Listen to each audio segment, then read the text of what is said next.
오늘 나눌 본문은 그래서 고난에 대한 그러나 너무 많이 찬양을 불러서 여러분들은 아마 이거에 대한 설교도 많이 들으셨었고 또 이 내용으로 여러분들이 삶에 많은 묵상을 하셨을 거라고 생각을 합니다. 다윗이 쓴 이 시인데요. 시편 121편 1장 시편 121편은 8절밖에 안 되는 짧은 구절인데 제가 거기서도 2절만 이렇게 따왔습니다. 눈을 들어 산을 향하여 눈을 들죠. 우리가 고난이 올 때 여러분들 어떡하세요? 그 고난 속에서 고난을 보고 문제를 묵상하면 해결이 안 되는데 실제적으로 그런 문제가 생겼을 때는 고난을 보게 되더라고요. 어떤 분들이 그래요. 이렇게 선교를 많이 이렇게 하시고 은혜로운 시간들을 많이 가지시니까 정말 좋으시겠다고. 근데 제가 만나는 분의 대부분은 목사님 아니면 선교사님이고 대부분이 남자죠. 저희가 이제 에젤 선교회에서 사역하시는 분들은 여자들이 많은데요. 이 에젤은 히브리어예요. 그래서 아까 담임 목사님께서 에젤 선교회 고마운 친구 에젤이란 제목만 봐도 이 책 안에 무슨 내용이 있는지 알겠다 이렇게 말씀을 하시더라고요. 에젤은 돕는 배필이라는 뜻입니다. 그래서 저희 인생 가운데서 이 돕는 배필, 제가 이제 박사 논문을 쓰면서 거기에 이름을 붙였어요. 여러분 여호와니시, 여호와 라파, 많은 이런 하나님의 명칭들이 있잖아요. 저는 여호와 에젤이라는 단어를 제가 이제 그렇게 나와 있는 책은 없더라고요. 하나님의 이름 속에서. 그래서 우리를 도우시는 하나님, 그래서 여호와 에젤이라는 단어를 제가 박사 논문을 쓰면서 등장을 시키기도 했습니다. 우리와 함께 하시는 하나님, 그리고 내가 내 문제를 바라보지 않고 하나님을 바라볼 때 다윗은 이 1절에서 이런 얘기를 합니다. 나의 도움 어디서 올까? 질문을 해요. 그리고 스스로 답을 합니다. 나의 도움은 천지를 지으신 여호와께로다. 그러면 이 다윗은 내 문제를 알았고 내 문제를 보지 않고 하나님을 바라봤고 그 문제 속에서 답을 스스로 찾습니다. 그럴 수 있었던 건 다윗은 하나님이 누구신지를 알았기 때문이라고 생각을 합니다. 여러분, 고난이 오면 어때요? 내가 신앙생활 잘하고 남들보다 그래도 착하게 살려고 했고 선교도 했고 기도도 열심히 했고 근데 고난이 찾아와요. 나는 이때까지 살면서 한 번도 고난이라는 걸 겪어본 적이 없어 라고 생각하시는 분은 아마도 그건 교만일 것 같아요. 왜냐하면 하나님은 우리를 훈련하고 우리를 돌보고 우리를 하나님 옆에 붙어 있게 하기 위해서 고난을 허락하시기도 하거든요. 저도 많은 고난이 있습니다. 제일 첫 번째는 하영준 목사님이 저의 별명을 종합병원이라고 붙여주셨어요. 그래서 굉장히 저는 병이 많아요. 그리고 그 병을 통해서 또 다른 환자들을 이해하게 되고요. 그러다 보니까 또 많은 의사 선생님도 알아요. 그래서 아픈 환자들을 또 소개해 드리기도 합니다. 히말라야보다 더 높은 산 같은 고난이 있기도 하고요. 또 파도가 있는 그러한 풍랑 속에서 혼자 있는 것 같은 그런 고난이 올 때도 있죠. 그런데 오늘 다윗처럼 저도 여러분들에게 문제 속에서 하나님을 보셨으면 좋겠다. 제가 이 본문을 선택한 거는요, 제가 이 본문 갖고 처음 설교하는 건 아니지만 목사님께서 제가 이 교회에서 설교를 할 수 있다고 말씀하셨을 때 기도를 하는데 하나님께서 이 말씀을 주시면서 저는 어디를 가거나 사역을 하던 교회에서 하던 현지 목회자들에게 가던 제 기도는 그거거든요. 딱 한 사람, 하나님 보내시는 그 딱 한 사람.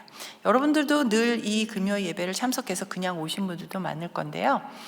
딱 한 사람, 누군가 오늘 이 이야기로 위로받고 하나님을 만날 수 있는 사람 전 늘 보내주셨거든요. 그래서 오늘도 그 딱 한 사람이 누군지 하나님께 그분을 위해 어떤 말씀을 하면 좋을지 제가 물었을 때 이 말씀을 하나님께서 주셨고 저는 즉각적으로 이 안에 오늘 오신 분 누군가 한 분은 하나님께서 보내신 그분이다. 그래서 저는 그 한 분을 위해서 오늘 말씀을 준비했습니다. 스스로 질문하고 스스로 답을 찾죠. 저는 1995년 하와이 YM에서 이 말씀을 처음 크리스 해리슨 목사님께 받습니다. 그 가기 전에도 저는 척추 수술을 하고 원래 이제 고려대학에서 수학을 저는 전공을 했어요. 그래서 수학 강의를 하고 있다가 교통사고를 났고 우리 딸 어렸을 때인데 이렇게 저는 애가 셋인데 막내가 낳기 전이었어요. 온몸이 만신창이가 됐고 혼자 걸을 수도 없고, 저 어린 딸의, 우리 막내가 그때 1살 때였는데 아이 기저귀를 아이 기저귀 갈면 어떻게 해요? 한쪽 손으로 다리를 들고 기저귀를 빼고 갈아야 되잖아요. 근데 내 몸을 한 손으로 지탱을 해야 되기 때문에 아이 기저귀를 잘 갈 수 없어서 오늘 같이 온 딸이 5살 때 1살짜리 동생의 기저귀를 갈아주는 그런 그 모습을 보면서 너무 미안하고 내 삶도 너무 비참하고 너무 속상하고, 그리고 맨날 눈물로 밤을 지새고 내 몸은 계속 나빠지고 아이 둘을 돌보는 것도 너무 버겁고 힘들었었던 그런 고난의 시간이 있었습니다. 근데 어찌어찌 해서 그 얘기를 다 할 수는 없고요. 궁금하시면 고마운 친구의 죄를 사서 보세요. 어찌어찌 해서 하와이 YM을 가게 됐습니다. 그 어찌어찌가 기도였어요. 오늘 교회에서 당시는 이렇게 치유 집회를 했어요. 저는 그곳에서 늘 기도를 받으러 갔던 사람이었어요. 그리고 저는 허리에 신경이 너무 안 좋아서 그 신경을 끊어요. 통증이 너무 많으면 그 신경을 끊는 수술을 해요. 그럼 어떻게 되죠? 다리로 내려가는 신경이 끊어지면 어떻게 되죠? 휠체어를 타야 되는 거죠. 어린 2딸을 데리고 휠체어를 타야 되는 제 인생이 너무 힘들고, 내가 무엇 때문에 그렇게 힘들어서 미국 가서 공부를 했나, 제 인생이. 그리고 또 그렇게 되면 어떻게 되죠? 우리 성도들은 내가 무슨 죄를 져서 막 죄를 찾다가 시간이 지나가면 어떻게 되죠? 아니, 내가 도대체 무슨 죄를 그렇게 졌길래 나한테 이런 고난을 주셨냐고 하나님한테 삿대질을 하기도 하고요. 그 시간이 지나면 어떻게 되죠? 죽을 방법을 찾죠. 저도 모든 이런 과정을 겪어가면서 나에게 주어진 삶이 저주스럽다고 생각했던 시절이 있었습니다. 교회에서 기도를 해주셨고, 그리고 저는 몸이 조금 나아서 앉아있긴 힘들었지만 하와이 YM을 가게 됐습니다. 하와이 YM이 University of the Nations라고 되어 있는데, 저는 그 대학에서 하는 선교 공부하는 데를 하영정 목사님께서 가라 그런 줄 알고 등록을 해서 온 가족이 가서 보니까 그게 선교단체더라고요. 거기에 선교사님들이 많더라고요. 저는 그렇게 해서 선교사님을 처음 만나게 됐습니다. 그곳에서 이 121편, 제가 한동안 까맣게 잊어버리고 있다가 오늘 다시 하나님께서 이 말씀을 주셨는데 그때 생각이 나더라고요. 크리스 해리슨 목사님이 한국 사람도 아니잖아요. 나를 알지도 못하잖아요. 근데 그분이 주신 이 성경 말씀, 시편 121편 1절부터 8절까지 절 보고 읽으라 그래서 제가 읽었는데요. 깜짝 놀랐습니다. 첫 번째는 말씀 속에서 어찌 이렇게 내 상황과 똑같은 이런 이야기가 있을 수 있으며 나를 살아내는 말씀이 이 안에 있었는가.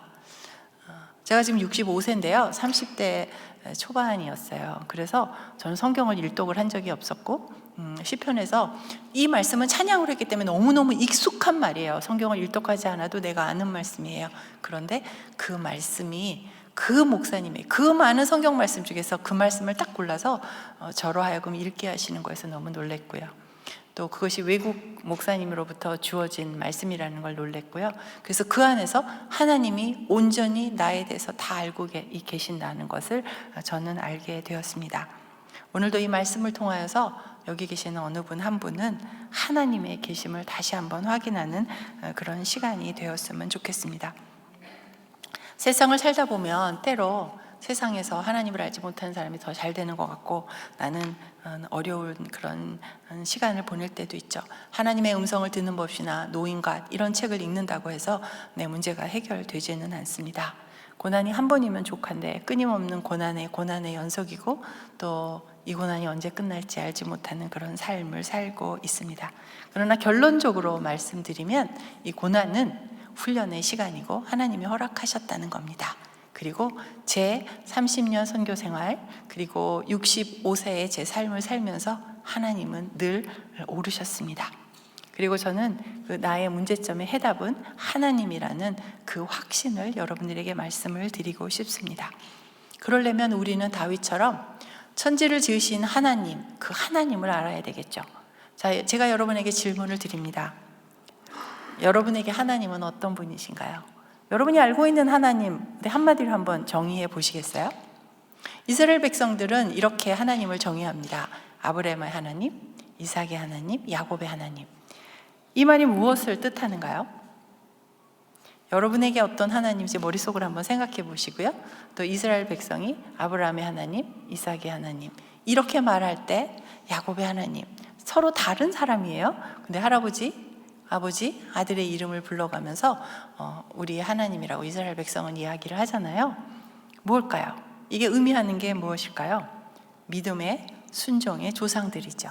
저도 믿음의 순종의 조상이 있어요. 저희 외할아버지가 독립운동을 하셨고 목사님이셨고 개성에 사셨고요. 그래서 16년 동안에 서대문 형무소에서 독립운동했다고 감옥살이를 했고요. 또 여러분 서울에 한번 가시면 저희 할아버지 묘소를 한번 찾아가시면 좋을 것 같아요. 순국선열 묘소가 그 현충원에 있어요. 그 애국지사 묘소 제1호가 저희 외할아버지시거든요. 저는 그것을 굉장히 자랑스럽게 생각을 합니다. 목사였고 독립운동을 했던 그 할아버지를 통해서, 또 할아버지는 일찍 돌아가셨어요. 고문을 많이 당하셔가지고. 근데 할머니가 저 어렸을 때 같이 사셔서 목사 사모였던 할머니의, 그래서 제가 늘 듣던 이야기, 그냥 이야기, 옛날 이야기 같았던 게 나중에 보니까 그게 다 성경 이야기더라고요. 여러분들은 자녀들을 어떻게 말씀으로 키우고 계십니까? 저에게 주어진 시간이 많지 않아서 이제 선교 이야기로 들어가려고 합니다. 마이클 고인이라는 학자는, 제가 여기 교수로 소개를 받았으니까 살짝 유식한 소리를 해보면, 마이클 고인이랑 굉장히 유명한 학자인데요. 이 사람은 성경이 하나님의 언약, 아브라함 하나님이 주셨던, 이스라엘 백성이 주셨던 언약, 그래서 우리에게도 언약의 하나님이라는 것을 가지고 성경 전체를 해석합니다. 또 크리스토퍼 라이트, 저는 몇 번 만났는데요. 이 크리스토퍼 라이트라는 이 대단한 학자는요, 하나님의 이 성경이 하나님의 선교 이야기로 처음부터 끝까지, 창세기부터 계시록까지 하나님의 선교 이야기다라고 말하기도 합니다. 여러분은 이 교회는 선교를 하는 교회고, 또 아까 우리 최 집사님께서 기도를 해주실 때 절 보고 엔젤 선교회라 그래서 제가 살짝 실망을 했지만, 엔젤이 아니고 에젤이요. 네.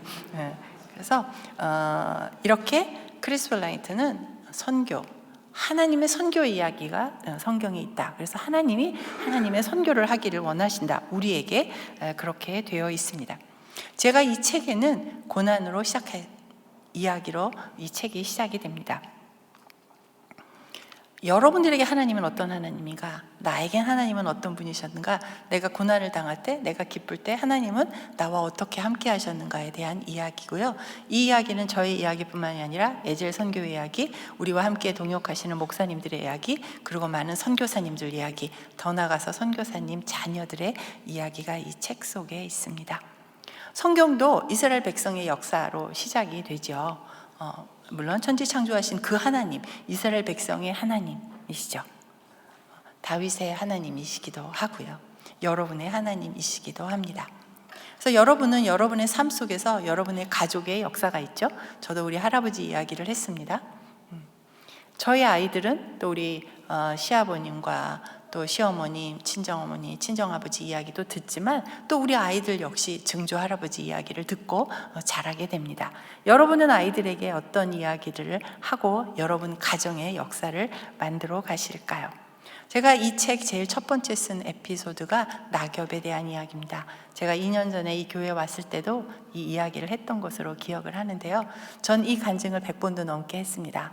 그리고 저희 딸도 굉장히 많이 들었는데요. 이 책이 나와서 제일 첫 번째 있는 에피소드를 보면서 우리 딸이, 엄마, 나 엄마한테 100번도 더 들은 것 같은데, 또 엄마 설교할 때 갈 때마다 엄마가 이 얘기를 하는데 난 이 얘기 들으면, 이 이야기를 읽으면서 울었어 라고 이야기를 해요. 이 이야기가 여러분에게도 오늘 감동이 되셨으면 좋겠네요.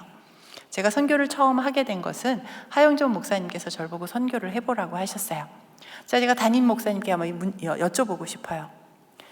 30년 전에 어떤 사람이 은혜를 받았다고 몇 억에 되는 돈을 가져와서 선교에 써달라고 하면 어떠시겠어요?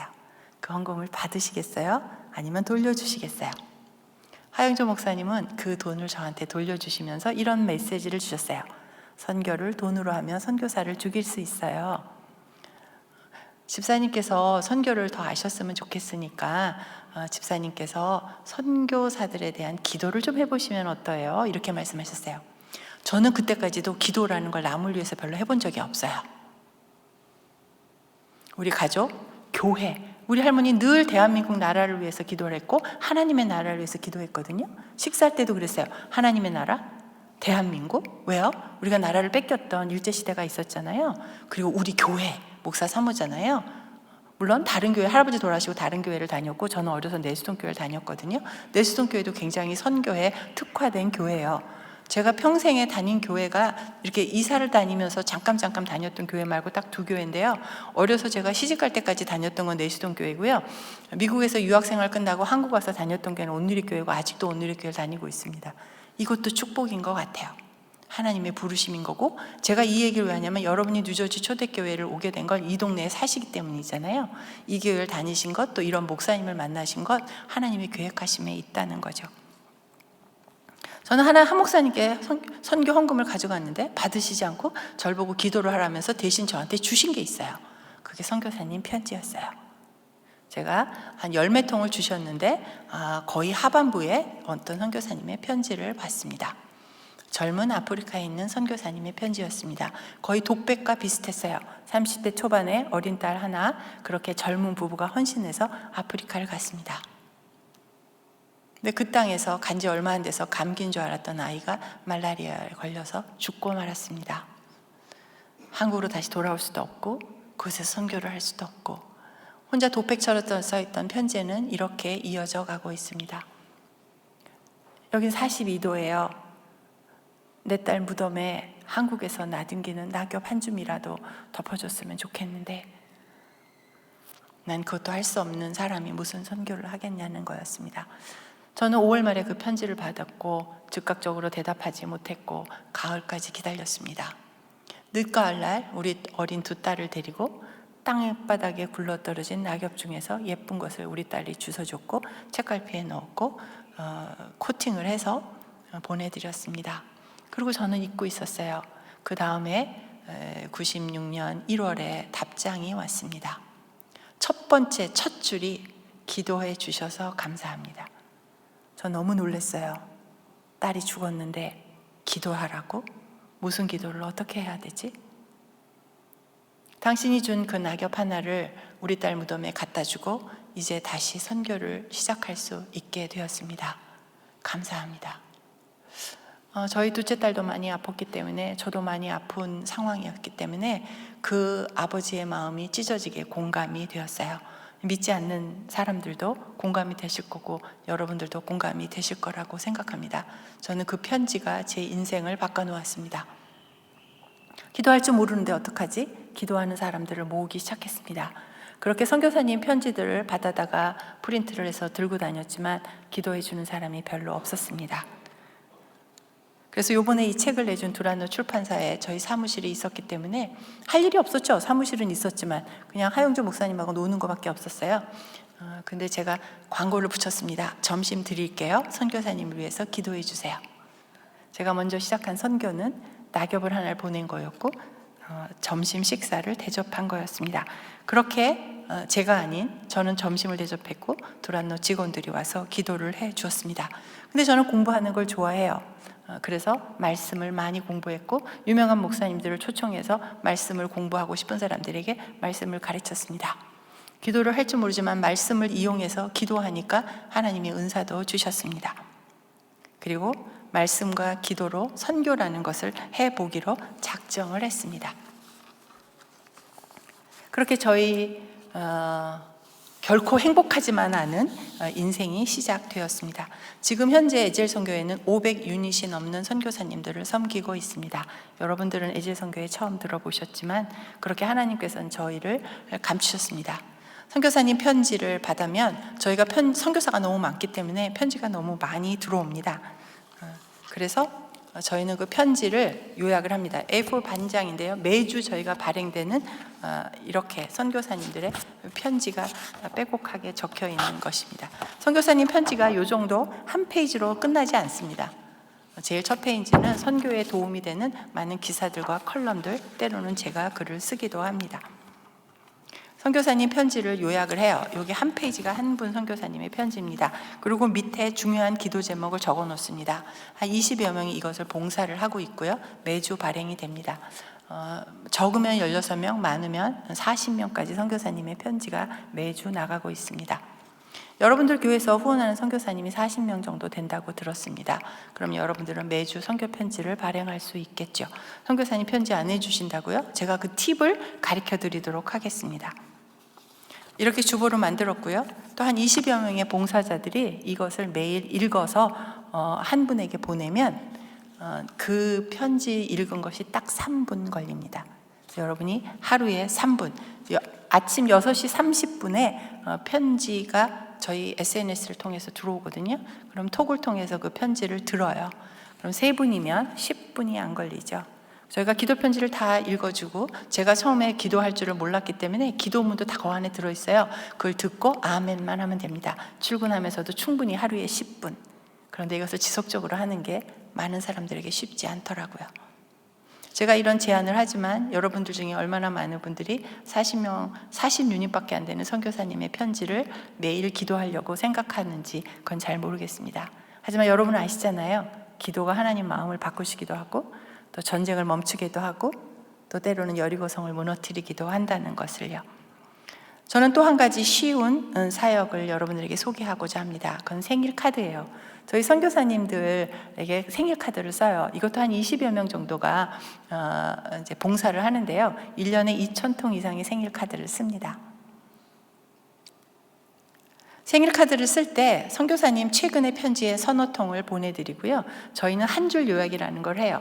이 편지를 요약하셔서 이 주보에 쓴 사람이 선교사님 편지 중에서 제일 중요한 거 하나를 따서 그 선교사님 파일에 정리를 해놔요.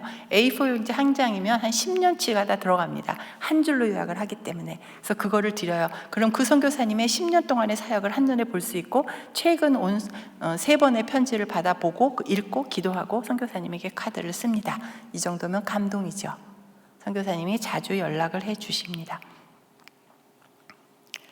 여러분들 교회에서도 어린이날 선교사님에게 선물을 보낸지 잘 모르겠지만, 저는 제가 아이들이 있었기 때문에 아이들하고 같이 선교사님의 선물을 준비해서 보냅니다. 추석 카드도 마찬가지고요. 한번 이거 PPT 한번 보여주시겠어요? 제가 저희 애들 사역에 여러 가지가 있는 것을 제가 이렇게 PPT로 모아봤고요. 네. 이렇게 저희는 해외 사역을 하기 위해서 초콜릿도 팔아봤어요. 911 여러분 잘 아시죠? 2001년에 911이 이랬고, 제가 2년 동안에 중동에 대한 세미나를 계속해서 들었고, 드디어 교회에서 자리를 내주셔서, 저희는 온누리교회 소속은 아니고요, 온누리교회 협력기관이거든요. 온누리교회에서 저렇게 초콜릿을 팔았습니다. 그리고 이라크에 있는 목회자들을 돕기 시작했습니다. 자, 이렇게 청년들, 우리 교회 청년들도 있고 다른 교회 청년들과 함께 청년들의 아웃리치를 제가 돕고 있습니다. 이게 선물이 바닥에서부터 저희 사무실 천장까지 닿을 만큼 선물을 해서 보내드립니다. 똑같은 선물을 하지 않습니다. 자료가 있기 때문에 남자, 여자, 나이, 그것뿐만 아니라 그 나이 또래 아이들은 어떤 선물을 좋아하는지 앙케이트를 조사해서 저희가 선물을 보내고 있습니다. 자, 추석 카드도 보내요. 저희가 제가 말씀드렸잖아요. 저희 낙엽으로 사역이 시작됐다고. 그래서 그 이야기가 구전으로 계속해서 전해지기를 바라서 저희는 저렇게 추석 카드를 여러 가지로 만들어요. 가운데 있는 것은 낙엽인데요. 저게 그 부직포 같은 거예요. 저거를 꼬매는데 저도 여러 번 해봤는데 1시간 걸립니다. 그래서 한 분에게 2개를 보내드리거든요. 2시간 바느질을 하면 선교에 동참할 수 있어요. 여러분들 얼마든지 하실 수 있습니다. 여긴 여러 가지 다양한 카드를 해서 매번 바꿉니다. 그래서 보시다시피 굉장히 조잡해요. 별거 아니에요. 그런데 저것을 모여서 하기 때문에 누구나 할 수 있어요. 누구는 종이를 자르고 누구는 종이를 붙이고, 우리는 그 일을 하는 동안에 간식을 먹으면서 선교사들의 이야기를 하고 서로의 기도 제목을 가서 나누거든요. 충분히 누구나 할 수 있습니다. 자, 이거는 성탄인데요. 저 뒤에 있는 카드가 제가 코로나 때 누가 그림을 한번 그려보라 그래가지고 제가 수채화로 유튜브를 보면서 혼자 그냥 그린 거예요. 근데 제가 코마에 빠졌잖아요. 그러니까 사람들이 이제 대표가 죽는 줄 알고 유작인 줄 알고 저걸 카드로 만들어서 엄청 팔았대요. 그리고 선교사님들에게 저거를 보내드렸어요. 저 앞에 있는 거는요, 이걸 해본 사람이 있느냐? 아무도 없어요. 저도 미술이 전공이냐? 아니요. 수학 전공이라니까요. 그냥 선교사님한테 카드를 보내보면 좋겠다 그래서 제가 그냥 그려봤어요. 유튜브를 보고. 그리고 저거는요, 이렇게 여러분들 이제 도자기처럼 굽는 거 있잖아요. 그래서 저거 하나의 그 블럭이에요. 저희가 그림을 그렸어요. 누구나 색칠 공부만 하면 할 수 있어요. 저 타일은 지워지더라고요. 잘 못하는 사람 있으면 지우고 다시 하면 됩니다. 그런데 제가 이것을 사진을 갖고 온 건 저 액자예요. 액자를 사면 비싸요. 그래서 각자 집에 있는 남은 천들을 모아서 뒤에 판에다가 그걸 깔고 액자도 1,000원 주고 샀어요. 제대로 된 액자를 사면 3,500원이더라고요. 1,000원짜리 공장에 가서 우리의 사역을 소개를 하고 설득을 해서 1,000원에 받아와서 색칠을 했습니다. 자, 하나의 작품이 만들어졌습니다. 감동을 받습니다. 그리고 제가 또 한 가지 한 거는 책을 썼어요. 제가 이거는 고난 가운데 썼어요. 너무너무 힘들고 고난이 2010년도부터 안팎으로 오기 시작하더라고요. 저희 가정에도 어려움이 있었고 사역에도 어려움이 있었고 재정적으로도 어려움이 있었고 또 제가 간 수술을 했습니다.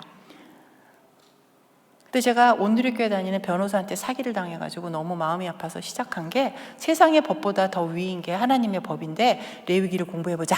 그래가지고 레위기를 혼자 공부를 해서 제가 혼자 공부를 했는데 너무 은혜를 받았어요. 하나님이 환상으로 레위기 전체를 보여주셔서 혼자 먹고 그냥 은혜 받기는 조금 아깝더라고요. 그래서 제가 이걸 A4 용지에다가 제가 공부한 걸 프린트해서 에질 식구들 30몇 명을 가지고 강의를 했는데 모든 사람이 너무너무 은혜가 돼서 여러 사람에 거쳐서 어쩌어쩌 해서 저렇게 책을 신학교 다니면서 4권을 쓰고 에질 선교회도 하고 해외 사역도 1년에 4번씩 하면서 미친 듯이 살았습니다.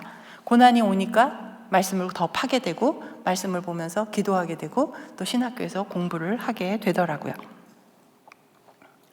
자, 이제 에젤 선교 신학은 제가 풀러라고 하는 아주 선교로 유명한 신학교에서 했는데요. 에젤이라는 것을 가지고 무엇을 해야 될지, 무엇을 가지고 제가 박사학위를 하고 싶어서 갔던 게 아니고요. 또 저에게 위기가 왔고 힘들었고 석사까지는 했으니까 박사를 선교 신학을 제대로 공부를 해보고 싶었어요. 그리고 들어갔고 공부를 하다 보니까 제가 에젤이 있고 에젤의 하나님을 연구하기 시작했고요. 에젤 선교의 사역을 통해서 하나님을 선교 신학적으로 정리를 했는데요.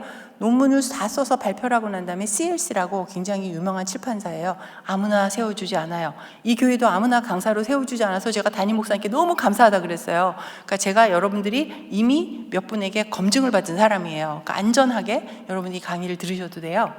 제가 논문을 다 쓰고 CLC에서 연락이 왔는데요.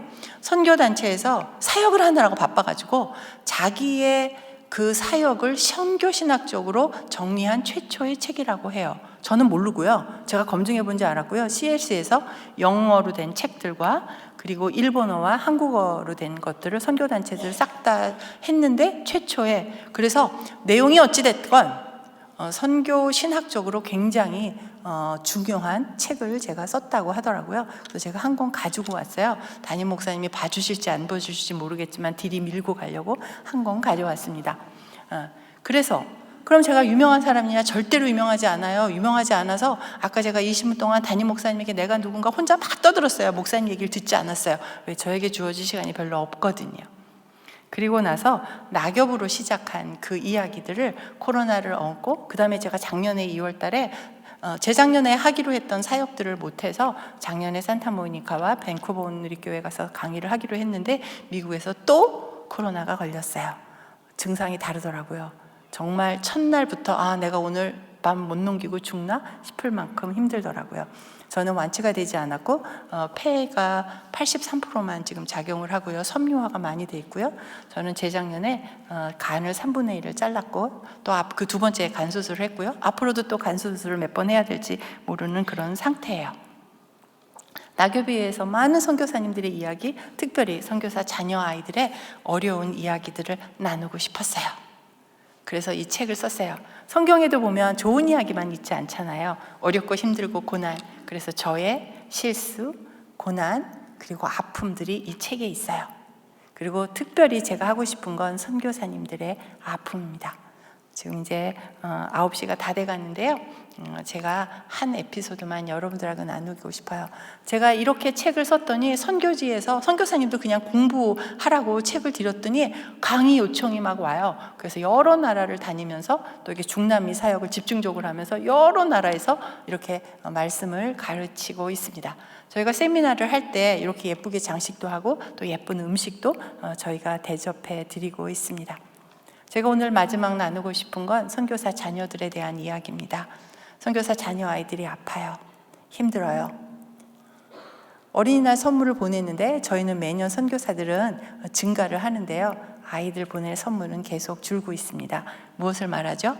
선교사들의 고령화를 말합니다. 여기도 보니까 젊은 사람들이 그렇게 많지는 않네요. 기도의 자리, 말씀을 사모하는 자리에 젊은이들이 점점 빠지고 있고요. 나이 들으신 분들은 어떠나요? 병들이 생겨요. 요즘은 교회가 이렇게 큰 교회에서는 저처럼 온누리교회에서는 느끼지 못하는 게 있어요. 작은 교회에서 제일 먼저 줄이는 게 선교비예요.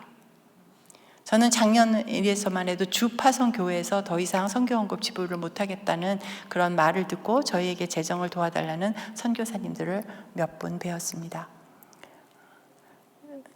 제가 선교사님들의 고난과 아픔에 대한 이야기로 거의 하루 종일 1년 12달을 보냅니다.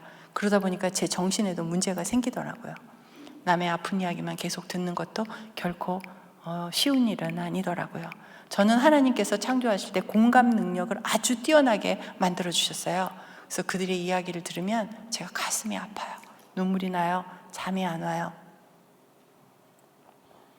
선교사 자녀들이 아프고 있습니다. 한국이 잘 살아요. 그래서 많은 사람들이 여기 미국에서도 한국 들어가서 사시는 분 젊은 아이들도 있다고 하더라고요. 한국이 너무 잘 살아요.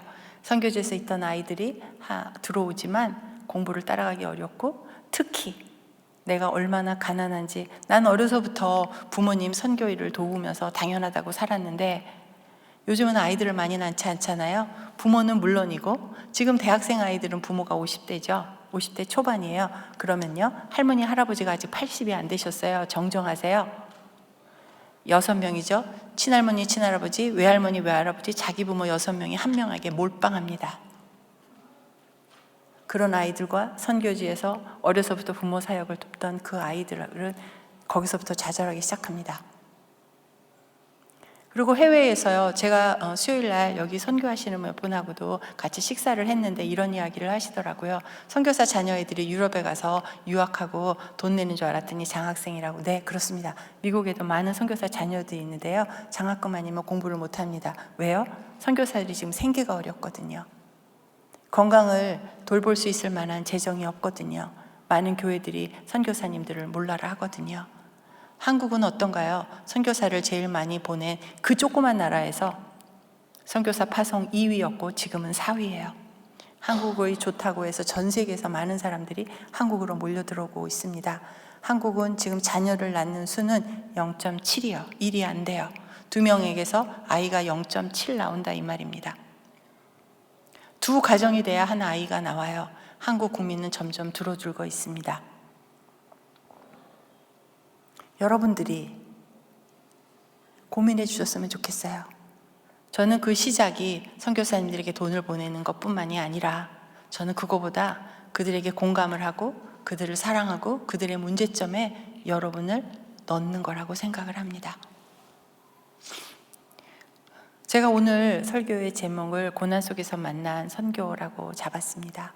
저는 고난에서 선교를 시작했고 선교를 하면서 많은 고난을 겪었습니다. 그러나 하나님은 늘 오르십니다. 저를 이 자리에 보낸 것도 저는 하나님의 선택이었다고 생각합니다. 물론 담임 목사님께서 허락하셔서 제가 이 자리에 섰지만 저는 그거보다 더 크신 하나님께서 저를 이곳에서 딱 한 사람, 그게 누가 됐던지 이 말씀을 듣고 위로받고 힘내고, 난 아무것도 할 수 없어가 아니라 그래 선교해보자, 선교사님 편지 한번 읽어보자. 여기 선교에 관련되시는 목사님이나 또 우리 성도님들 담당하시는 분이 있다면 선교사님 편지를 정말 가슴으로 읽고 그 편지에 답해 주세요. 돈이 드는 거 아니에요. 누구나 할 수 있어요. 그림 하시면 돼요. 캘리그래프를 잘하는 사모님이 있었어요. 제가 그린 그림에 캘리그래프로 글씨를 써서 보냈어요. 같이 하면 돼요. 여러분, 저희가 보낸 카드 보셨잖아요. 조잡하기 이를 데 없어요. 그런데 선교사님들이 저희에게 마음을 여세요. 저는 우리 팀들에게 이렇게 얘기해요. 까만 글씨 읽지 말라고. 저도 오늘 이렇게 원고를 준비해 왔는데요, 까만 글씨보다 A4 용지를 보면 하얀 공간이 훨씬 더 많습니다. 선교사님이 쓰지 못하는 그 하얀 공간, 여러분이 말씀과 기도를 하면 선교사님의 마음을 보여주실 뿐만 아니라 하나님의 마음을 보여주십니다. 하나님이 우리의 친구, 그리고 하나님이 하나님이 가장 사랑하는 선교사들에게 하나님의 친구인 에제를 그분들에게 보낸다고 생각합니다. 올해도 여기 40가정이 되는 선교사님들이 이 교회에서 또 모신다고 해요. 그 프로그램으로 만들지 마세요. 비행기 값도 다 들이시고요. 좋은 데 다 보여드리시고요. 그리고 그분의 마음을 훔치세요. 그것이 하나님의 마음이고 말하지 못하는 그 내용들을 들으세요. 그리고 이랬더라 저랬더라 가습으로 만들지 마시고요. 여러분의 가슴에 담으세요. 그러면 100% 제가 장담합니다. 30년 동안 경험했잖아요.